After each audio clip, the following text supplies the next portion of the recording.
We are live. Another day's contracting chatter. How are you doing this morning? You know how we do. Say hello. As you enter the room, if you're catching this by the replay, hashtag replay. And I have an ask of you. If you find this content valuable, share. Tell your friends about it. Have them drop in and achieve and share the knowledge with you. Share the content. For those of you who are new to me, contracting chatter is a daily dose of information geared towards government contractors and business. We discuss legislative items and legislation, for those of you who are known to me and know about my platform, Contracting Chatter is returning. Yay. Before I only did it once a week. Now it's just a daily platform. So I'm Luciana Turner. I am your host. I have 20 plus years experience in government contracting as a compliance officer. And so let's get this party started this morning. This morning, I want to talk to you from the vantage point of a conversation I had last night with a potential client. And this is one of the reasons why I came into business. And this is one of the reasons why I'm hosting the intensive this year. There's just a lot of incomplete information floating around here. And there's a lot of bad information floating around. And all of it is being applied to government contracting. And if you apply information erroneously, you run the risk of doing the wrong things and shutting down your business. And we all work too hard for our companies to do the wrong things, take the wrong steps, and shut down your business. It's costly, it's expensive, and it's heartbreaking. And we don't want to do that. So I want to first say this. What you do in the commercial world doesn't work in government contracting. It's a different set of rules. So please stop trying to apply everything you learned in the B2C market in government contracting. It doesn't work. There's a whole different set of rules. There are rules and regulations that govern government contracting. That does not work. And if you apply these rules, you will run into frustration. You will run into constant, I'm going to just go ahead and use the word failure.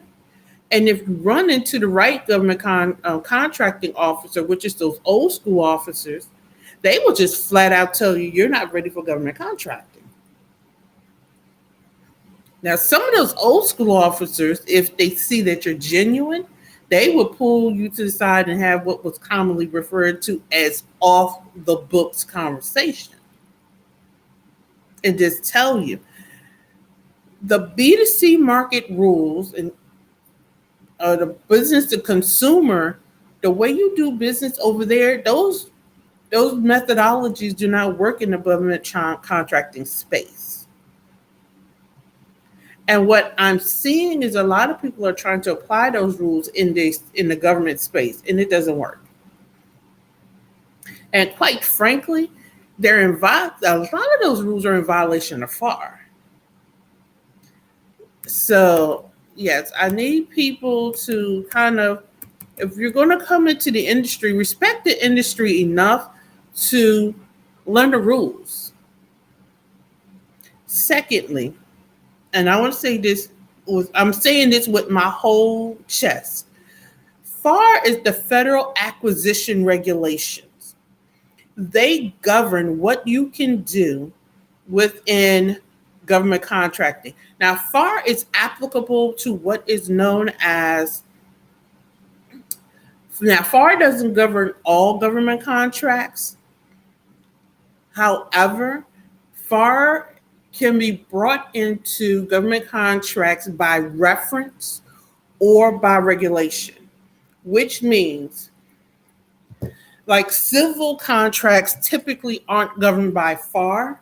However, those FAR clauses can be brought into the contract by actually just plugging in and saying this contract is governed by FAR clause XYZ.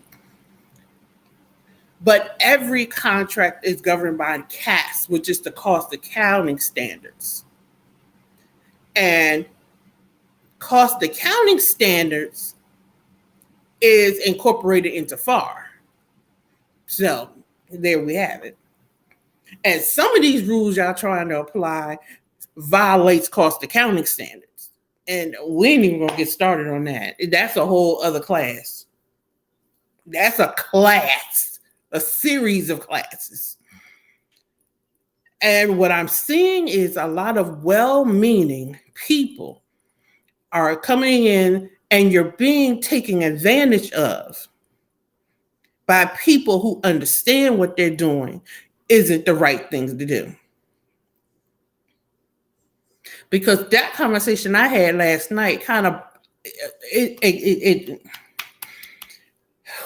it broke my heart, because what I heard was a person who wanted to bid on a contract, and I'm not trying to judge anybody's character, but it sounded like the person that he was trying to do business with was taking advantage of the fact he didn't know any better. And the end result when they got caught was the person bidding as the prime, as the person not in knowledge, he would have been disbarred in government contracting for fraud.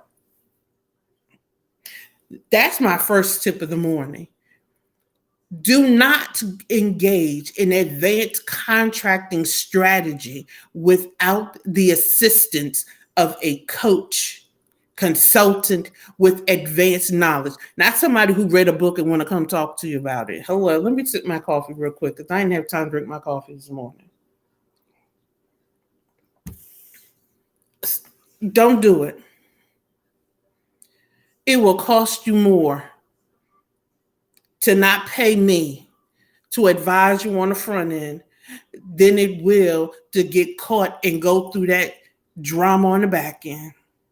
Because the government don't just say, pay me back the $10,000 I already paid you that you've already spent. The government says, I want it back plus the penalty plus the interest. And then they do this thing called debarring, which is to the umpteenth level, because with the change that they made to FAR back in 2020, I believe they made this change. They don't just bar the company, they debar you. You can't hold an executive level position in any company in government contracting. I'm gonna have to go back and pull that FAR clause out, because some of us don't believe, as the old folks used to say, fat meat's greasy, and for the new folks, the water is wet. So I'm gonna have to go back and pull that FAR clause out. That's why you need to be at the Contractors Intensive October 4th, 5th, and 6th, so you can grab hold of this and integrate it into your contracting strategy so you don't get caught unawares. Good morning, Tony. How are you doing? It just grieves me that a lot of new contractors are getting caught into this. I'm gonna have somebody facilitating a class. I need to reach out to her today on how to up level your leadership.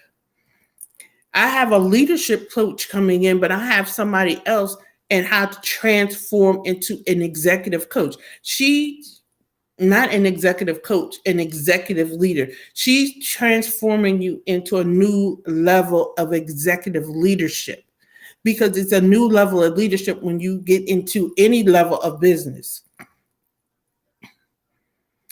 We need to up level our decision making. in every aspect. And as I shared with this person last night, I saw a transformation in my business when I stopped making crisis decisions. And you may say, Luciana, what is a crisis decision? A crisis decision is when every decision you make is based off of, I can't. And it's made from a position of power and saying what is most prudent. Because I can't automatically put you in a position where you have no power. Now, how are we expected to make effective functional decisions when you automatically place yourself in a position where you have no power?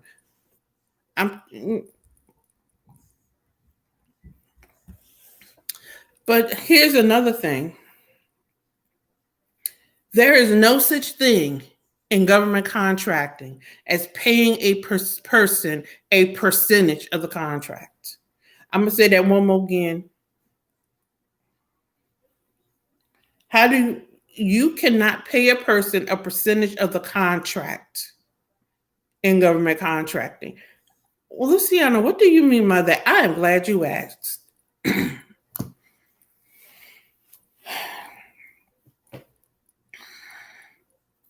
Person A wants to pay person B to monitor contracts. And person B's compensation is a percentage of that contract.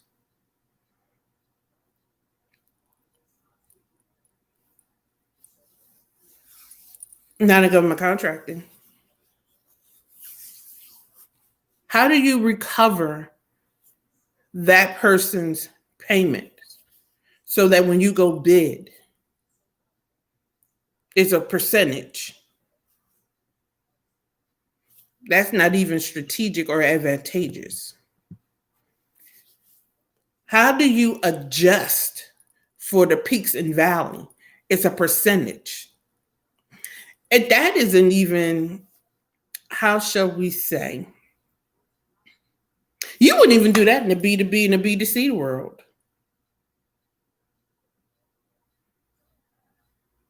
Thank you. I have an attorney in the line. I need y'all to grab her notes. No more hookup ministries. Negotiate contract business services per service, not percentage.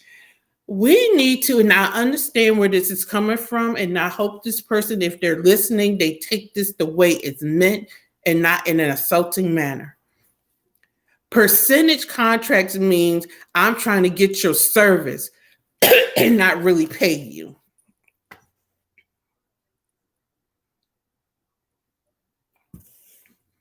We need to come out of that mindset. Stop trying to get somebody else's services for free. It's insulting. You don't work for free. So why do you expect somebody else to work for free? I'm just coming all in there for 2023 because the people who I'm called to understand free doesn't feed families, pay bills, doesn't feed your staff, and will not grow your business. And I'm going to say it again. When these contracting officers see that type of language in your cost structure, what that translates to them is you don't know what you're doing. And the government contracting world is very, very small. That catches on like wildfire, that you do not know what to do.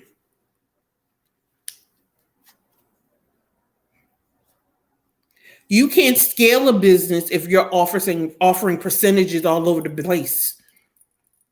There's only so many percentages you can give. And if you don't know your rates, even if that worked, let's just hypothetically speaking, that worked. What are your other percentages so that you're not giving away more than 100%? You could be percenting your way out of business.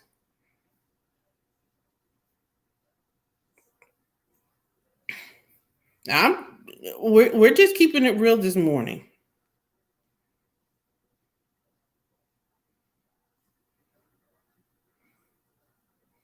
This is why we can't scale and grow.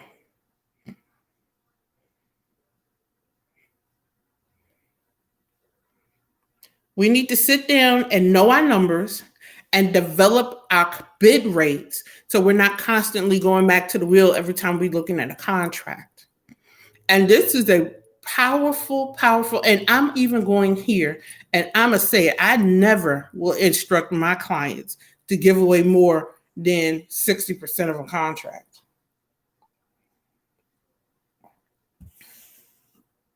It doesn't make sense. It just doesn't make sense. And if you have to give away more than 60% of the contract, I would say you shouldn't be the prime.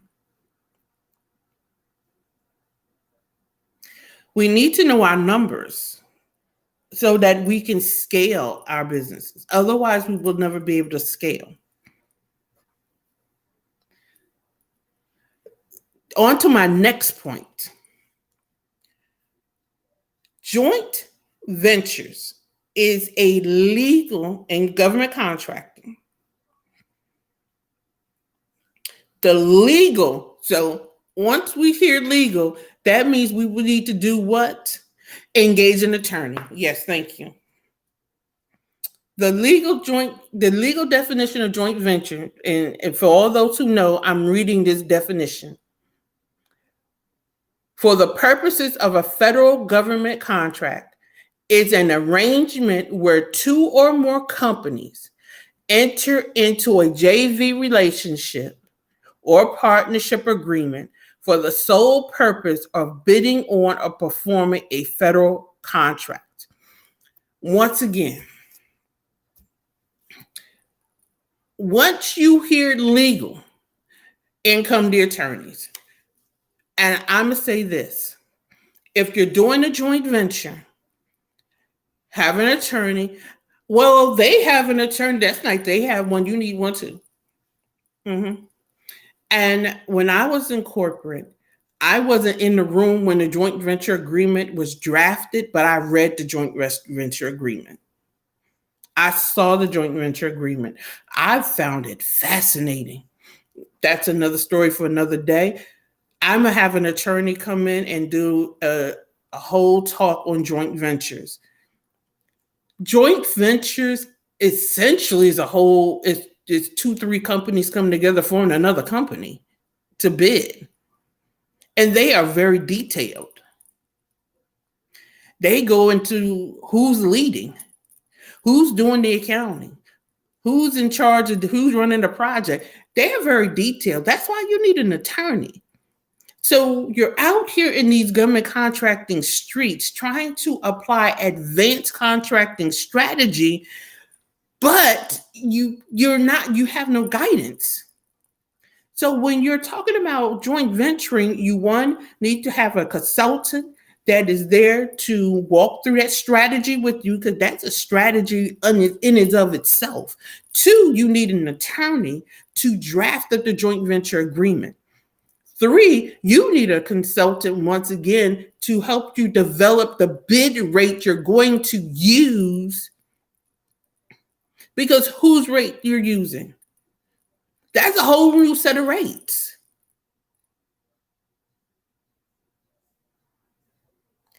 That's advanced, that's contracting 3.0, 3.5, 3.7.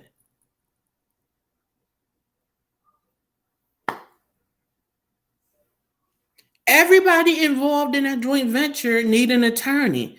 And I dare say, and some people say I'm over the top, but I'd rather be over the top than in the basement in jail, because I will not be the new star of Orange is the New Black.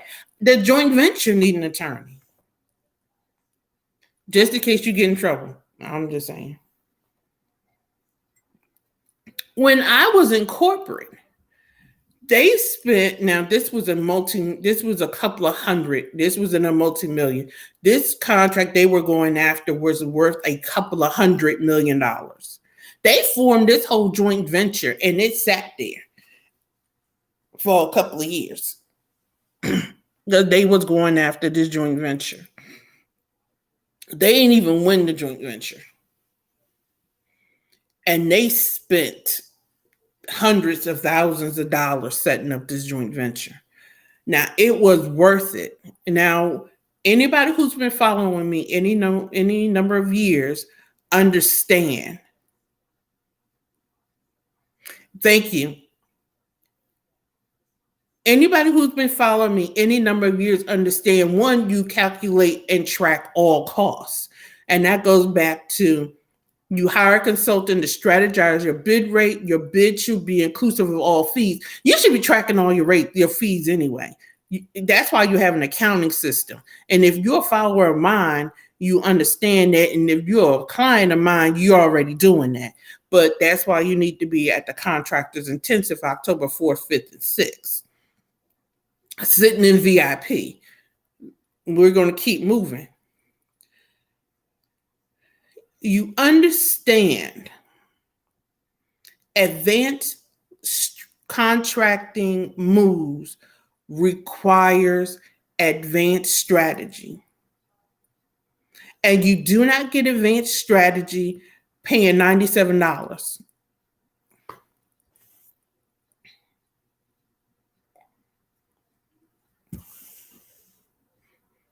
You don't get advanced strategy paying $50.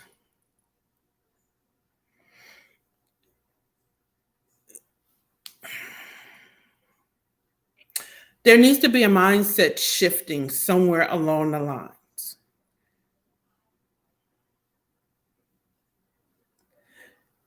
Your outcome matches your input. And a $50 investment reaps a $50 reward. A $97 investment yields a $97 reward. But Luciana, I can't afford, I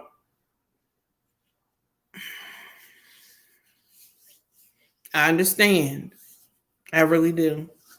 That's why I developed the 365 contractor program to help you to position yourself to afford. I'm just saying.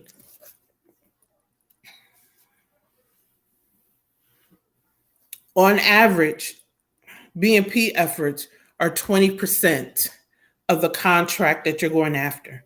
So if you're bidding on a $100,000 contract, your bidding proposal effort is $20,000.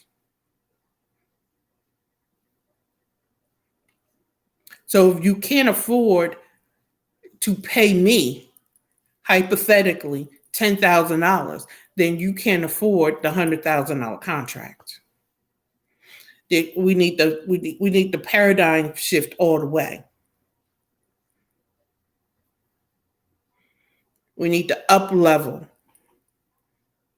I'm not saying do not pursue. I'm saying up level, shift. And I know a great leadership coach. I know a great mindset coach, because it's not the fact that the people I'm talking to don't have the ability. I see the ability to make multiple millions. My goal is to take these companies within the top 10, and they have the ability to do it. They need a mindset shifting and leadership up leveling. It's there. But when somebody else have more confidence in your ability than you do, that's mindset, and that's leadership. I didn't come on here to preach it this morning, but hallelujah, Pastor Plate.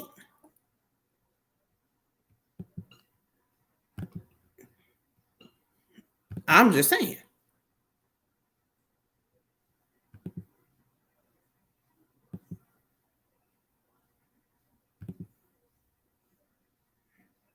Now, if you want to support this stream, there's the QR code.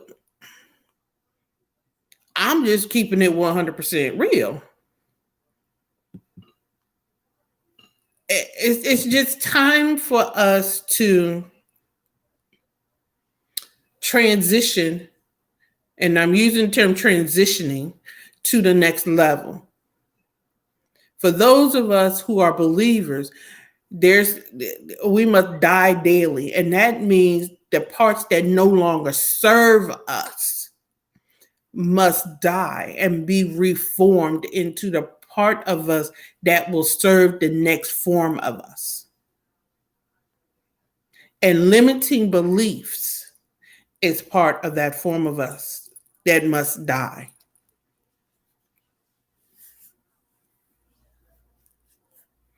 Where advanced contracting strategy, because I'm going to tell you what grieved me the most about the conversation I had last night.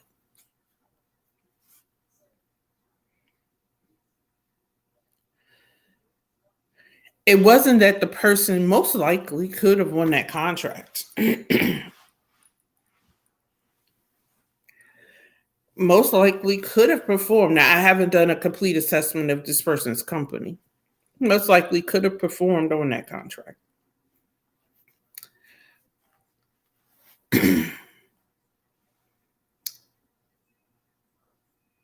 It was the default into I don't, but we want a multiple comma contract.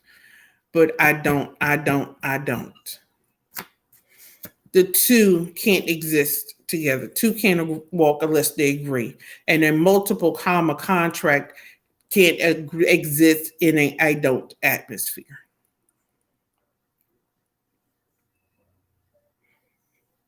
The two can't exist together.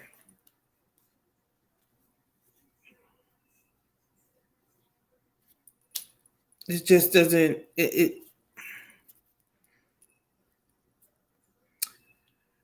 So what I'm inviting you to do is make an appointment to see how we can work together. At minimum, I'm inviting you to purchase a ticket to the contractor intensive.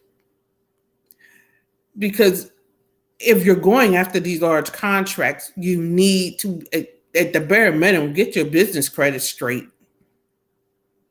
I have a business credit specialist coming in. She has worked with the banks as an underwriter for business loans. She's coming in to talk about fundability. That's a term most of us have not heard of. Most people are out here talking about how to get stuff removed. And there's people with 700 credit scores and kids still can't get loans. That's because you're not fundable.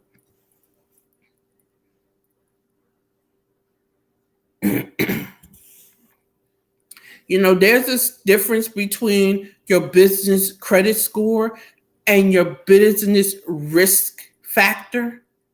So people run around here talking about, well, Equifax says my business score is a B. That's your risk factor. That's not your credit score. We're going to go over all of that day one of the contractor intensive. Because you're trying to go after these large contracts without funding. Because over here, we're down with OPP, and that's other people's money. To leverage these, we're leveraging other people's money so that we can obtain these contracts.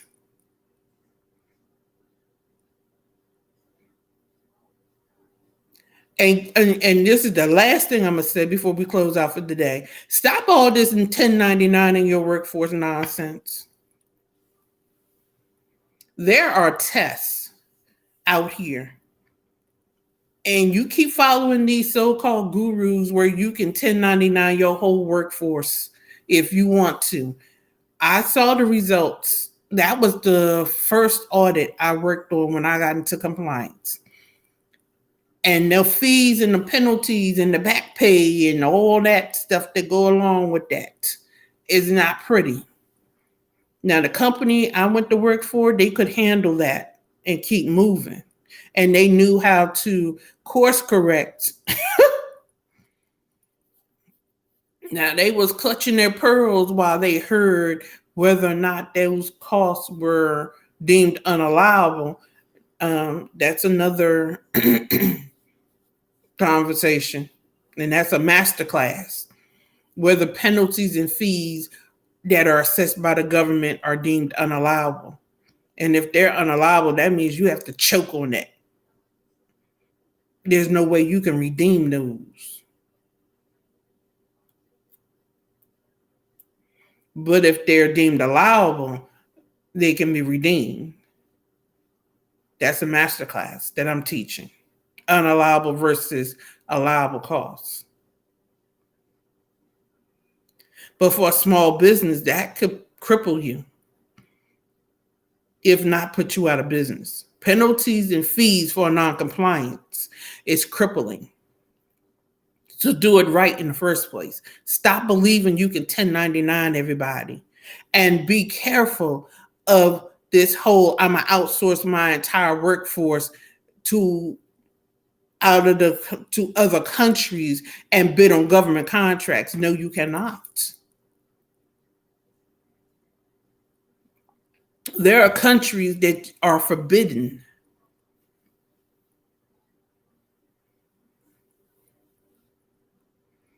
It's even in it's even in the language, in the proposal. Are you outsourcing? Which which countries are they in? And then you wonder why you're not winning your bid. Hello. But we're going to save that conversation for another day. So I'm going to wrap this whole conversation up with advanced strategies. As advanced techniques require advanced strategy. And you need to get a consultant to help you through that. Because that requires an assessment of your business to see where you are and where you need to go before you can even execute. That's a consultant, not a coach.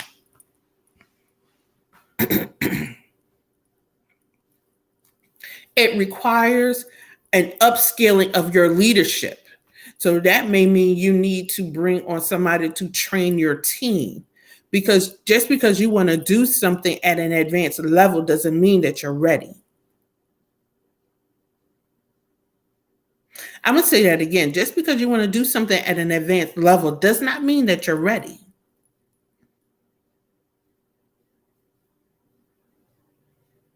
And I'm going to leave it at that. Join me tomorrow morning for the wrap up of Contracting Chatter.